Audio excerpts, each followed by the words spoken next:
गुरुर्ब्रह्मा गुरुर्विष्णु गुरुर्देवो महेश्वरः गुरुर्साक्षात् परं ब्रह्म तस्मै श्रीगुरुवे नमः। वर्णानां शृङ्गानां रसानां छन्दसामपि मङ्गलानां च कर्तारो वन्दे वाणीविनायको। ॐ ऐं सरस्वतये नमः। ॐ राधाकृष्णाभ्यां नमः। हे चक्रधर हे चक्रपाणि हे चक्रयुधधारी ॐ सुदर्शन चक्राय नमः। सर्वप्रथम प्रातः स्मरणीय परम पूजनीय ब्रह्मलीन परमहंस अत्रि मुनि महाराज जी के चरणों में कोटि कोटि नमन है। अनंत श्री विभूषित आत्मामनाय श्रीमत प्रयाग पीठाधीश्वर ब्रह्मलीन जगत गुरु शंकराचार्य माधवानंद सरस्वती महाराज जी के चरणों में कोटि कोटि नमन है।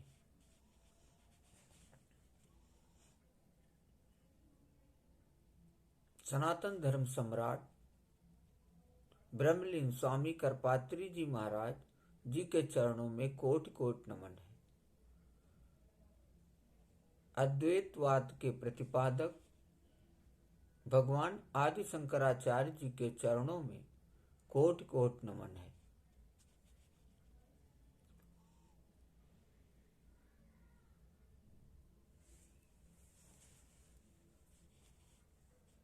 परमात्मा की कृपा से हमारा भी कल्याण हो और सबका कल्याण हो। आप लोगों के सामने आज मैं जो प्रसंग लेकर के उपस्थित हुआ हूं, समय की अमूल्यता और मुक्ति की प्राप्ति अर्थात मोक्ष की प्राप्ति कैसे हो, उस विषय पर अर्थात उस प्रसंग पर आज हम लोग चिंतन करेंगे।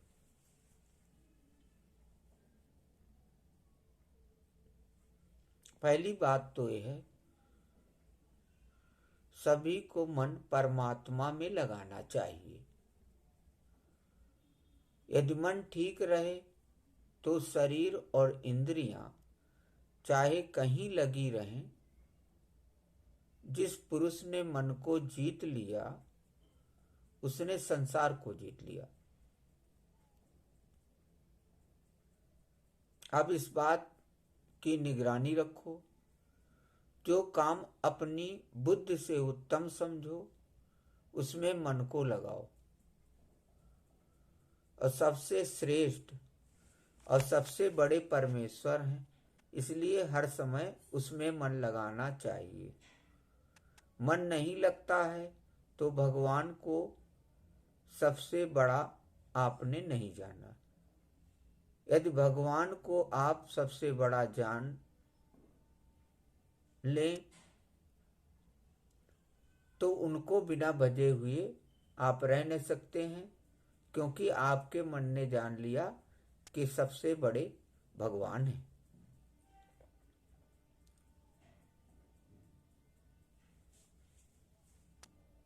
क्योंकि आप मन में ये भावना करें कि परमेश्वर सबसे बड़ा है, उससे बड़ा कोई नहीं है, तो आप बिना परमेश्वर को भजे हुए रह नहीं सकते हैं, क्योंकि आपके मन ने जान लिया है कि सबसे बड़े परमेश्वर हैं। जैसे आपको यदि 3 दिन का ठेका मिले कि आपको लोहे की खानों का, तांबे की खानों का और सोने की खानों का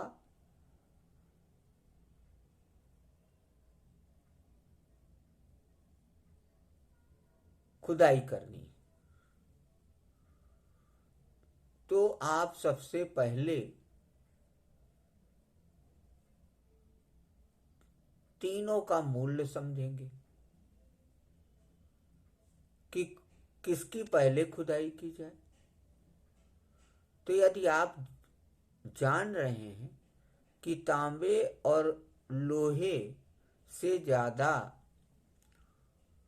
सोना मूल्यवान है, तो आप सबसे पहले सोने की खान की खुदाई करेंगे, क्योंकि आपने सबसे बड़ा सोने को माना है। यदि आपने तीनों को नहीं जाना है कि कौन सबसे बड़ा है, तो आप लोहे की भी खुदाई कर सकते हैं, तांबे की भी खुदाई कर सकते हैं, लोहे की खान की भी खुदाई कर सकते हैं, तांबे की खान की भी खुदाई कर सकते हैं, और सोने की खान की भी खुदाई कर सकते हैं पहले, क्योंकि आपको इनके मूल्य का पता नहीं है। यदि मूल्य का पता होगा तीनों में से, तो आप सबसे पहले सोने की खान की ही खुदाई करेंगे। उसी तरीके से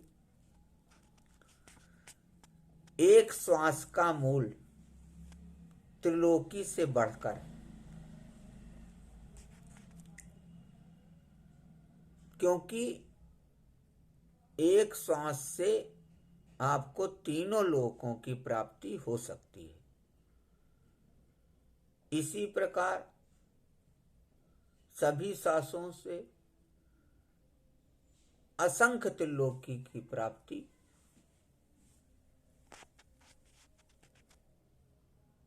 होगी। भाई एक श्वास से त्रिलोकी की प्राप्ति हो रही है,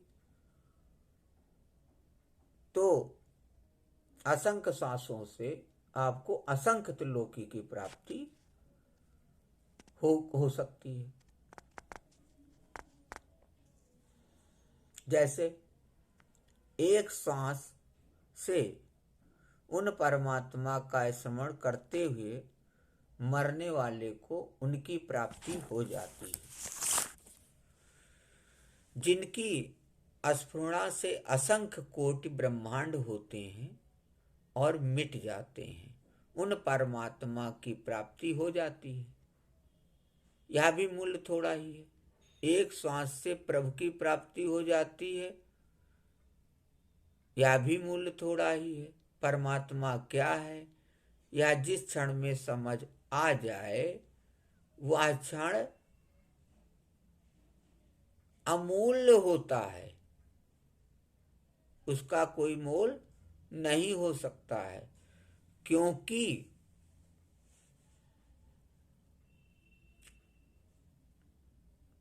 पूरे ब्रह्मांड को, पूरी सृष्टि को किसने बनाया है? प्रभु ने बनाया है। और प्रभु की प्राप्ति के बाद कुछ शेष नहीं रह जाता है। और एक चीज का जीव को और ध्यान रखना चाहिए, यदि आपको परमात्मा की प्राप्ति हो गई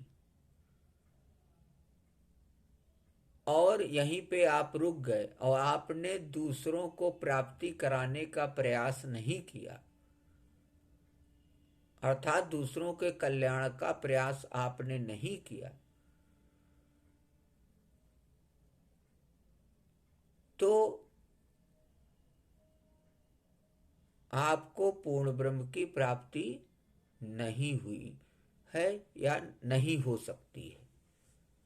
क्योंकि बड़ा ही सुंदर है। इन लाइनों को समझने का आप लोग प्रयास करें।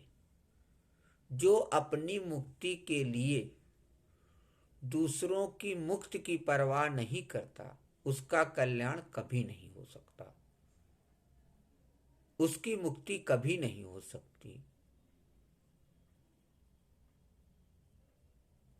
क्योंकि जब तक स्वार्थ है तब तक मुक्ति नहीं होती है। अपनी मुक्ति स्वार्थ है, और अपनी मुक्ति के साथ दूसरों की मुक्ति की परवाह करना स्वार्थ नहीं है। और जब तक स्वार्थ है तब तक परमात्मा की प्राप्ति नहीं हो सकती, अर्थात मोक्ष की प्राप्ति नहीं हो सकती। जैसे हर जीव को परमात्मा की आज्ञा माननी चाहिए और परमात्मा की आज्ञा वो नहीं मान रहा है,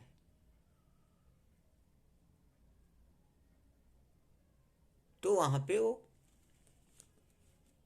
गलत है, उसे असली ज्ञान नहीं हो पाया है। और परमात्मा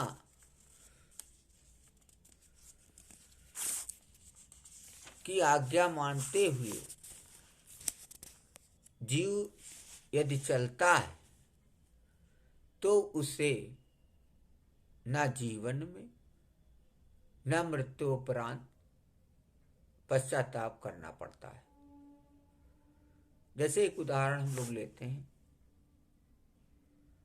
कि दूसरे की कमाई से जीवन निर्वाह करने वाले से स्वयं कमाकर जीने वाला उत्तम है, और उससे उत्तम कुटुंब का पालन पोषण करने वाला है, उससे उत्तम सारे ग्राम का ध्यान रखने वाला है, उससे उत्तम सारे प्रांत का ध्यान रखने वाला है, उससे उत्तम सारे देश का ध्यान रखने वाला है, उससे उत्तम पशु-पक्षी आदि को भी या उनका ध्यान रखने वाला है, और उससे भी उत्तम है जो पूरी पृथ्वी ही नहीं सारे ब्रह्मांड का ध्यान रखता है, अर्थात आत्मा तुल्य समझता है।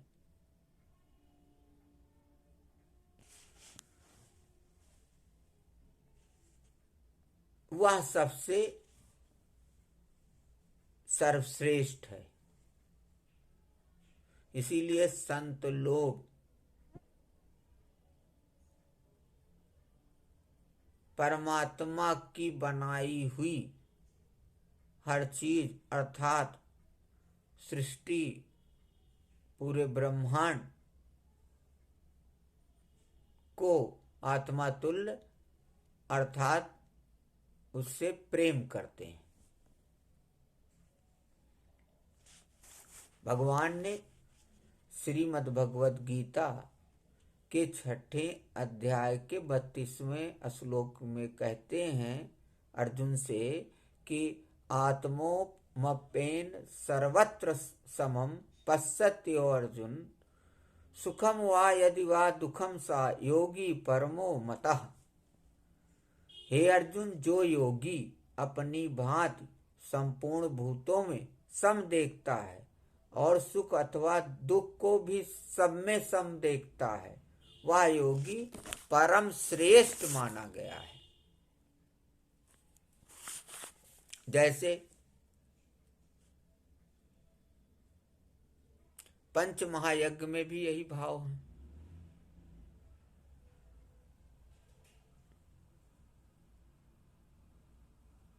जैसे बलि वैष्णदेव यज्ञ में क्या होता है कि अग्नि के द्वारा सारे भूतों को मिल जाता है। जैसे हम कहते हैं कि ओम ब्रह्मणे स्वाहा इदम ब्रह्मणे नमः, तो इसका अर्थ है यह ब्रह्म को मिले मुझे नहीं, इसमें त्याग है।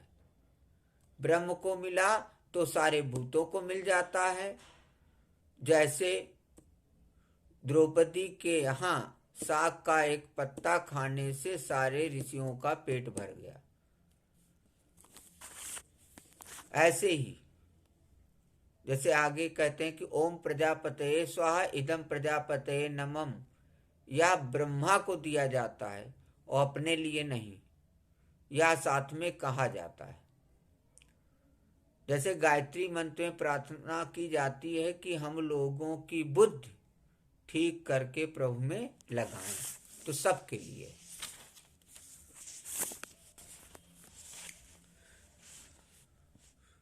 और एक चीज का और ध्यान रखना चाहिए, कभी किसी का अनादर नहीं करना चाहिए। भगवान की बनाई हुई किसी भी चीज या वस्तु का अनादर ना करें। कैसे? भगवान गीता में कहते हैं कि मैं ही सबका आत्मा हूँ, सबके हृदय में ही हूँ, इसलिए सारे भूतों की सेवा परमेश्वर की ही सेवा है। किसी का भी एक चींटी का भी अनादर परमात्मा का ही अनादर है।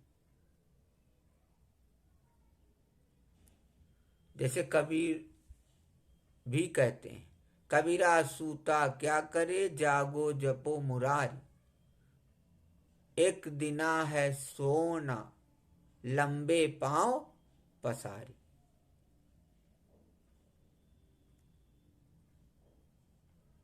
इसलिए कभी भी किसी का अनादर ना करें।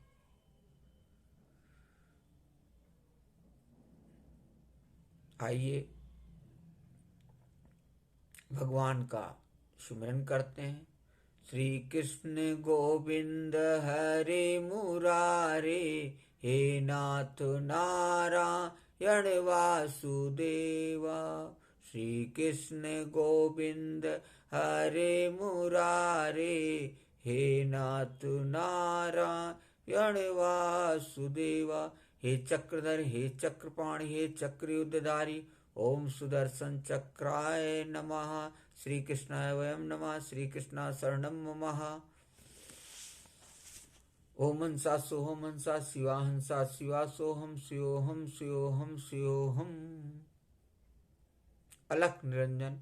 हर हर महादेव।